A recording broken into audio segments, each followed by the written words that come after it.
दोस्तों, जैसे हम जानते हैं उत्तराखंड को देवभूमि के नाम से जाना जाता है, ऐसे ही द्वापर युग से जुड़ी पांडव नृत्य यह अनोखी परंपरा आज भी केदार घाटी में मनाई जाती है।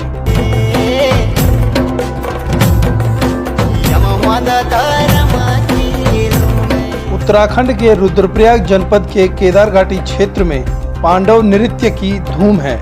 इस नृत्य का आयोजन आस्था के साथ किया जाता है। इसका प्रमुख कारण पांडवों के गढ़वाल के इतिहास से जुड़ा होना है। मान्यता है कि महाभारत युद्ध के बाद पांडव अपने पापों के पश्चाताप के लिए स्वर्ग की यात्रा पर निकले। पांडव मंदाकिनी नदी के किनारे से होते हुए केदारनाथ पहुंचे।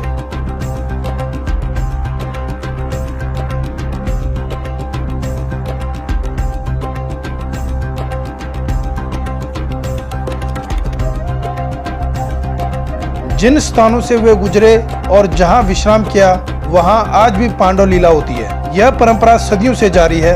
धन्य है वो लोग जो इस कलयुगी दुनिया में भी अपनी पुरानी विरासत को संजोए हुए हैं। स्कंद पुराण के केदार खंड में गढ़वाल में पांडवों का इतिहास का उल्लेख मिलता है।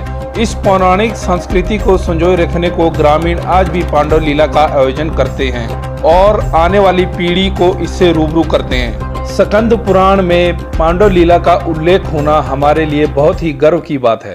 पुराणों की संख्या 18 मानी जाती है। इनमें वायु पुराण, मत्स्य पुराण, विष्णु पुराण, भागवत पुराण, मार्कंडेय पुराण आदि प्रमुख हैं। इनमें मत्स्य पुराण अथवा वायु पुराण सबसे प्राचीन है। पुराण अपने वर्तमान रूप में संभवतः ईसा की 3री और 4वीं शताब्दी में लिखे गए हैं। दोस्तों, जब भी आप गढ़वाल उत्तराखंड अपने गांव जाते हैं तो पांडव लीला के दर्शन जरूर कीजिए। कई पुराणों की तरह स्कंद पुराण में दक्ष के बलिदान, शिव की व्यथा, समुद्र मंथन और अमृता के उदर्व, राक्षस तारकासुर की कहानी, देवी पार्वती का जन्म, शिव की खोज की किंवदंतियां शामिल हैं और भगवान शिव से उनका विवाह आदि शामिल है। गढ़वाल के कई जगहों पर हर साल नवंबर से फरवरी महीने तक पांडव नृत्य का आयोजन होता है। खरीफ की फसल कटने के बाद ही एकादशी से पांडव नृत्य का आयोजन किया जाता है। रुद्रप्रयाग जिला मुख्यालय से जुड़ी ग्राम पंचायत दरमोला भरदार में प्रत्येक वर्ष एकादशी पर्व से पांडव नृत्य की तिथि तय है। इस दौरान पांडवों के अस्त्र शस्त्रों, धनुष, बाण और देव निशानों की पूजा की परंपरा है और यह बड़े धूमधाम से पर्व मनाया जाता है। स्वर्ग जाने से पहले भगवान कृष्ण ने पांडवों को अपने अस्त्र शस्त्रों को त्यागने के आदेश दिए थे। इसके बाद वो मोक्ष के लिए स्वर्गारोहणी की यात्रा पर निकले थे।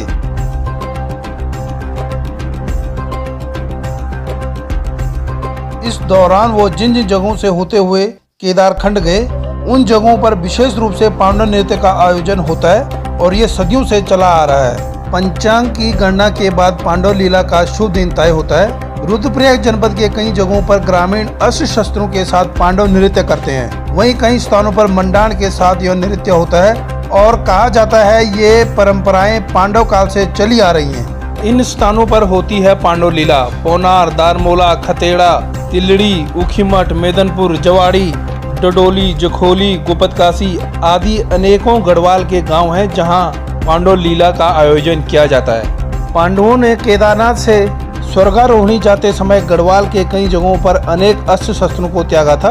पांडवों के इन्हीं शस्त्रों की पूजा अर्चना के बाद नृत्य की परंपरा आज भी जिंदा है। हमें अपने आप पर गर्व होना चाहिए कि हम इतनी पुरानी विरासत के साथ जुड़े हुए हैं और हमारी मातृभूमि जन्मभूमि गढ़वाल है।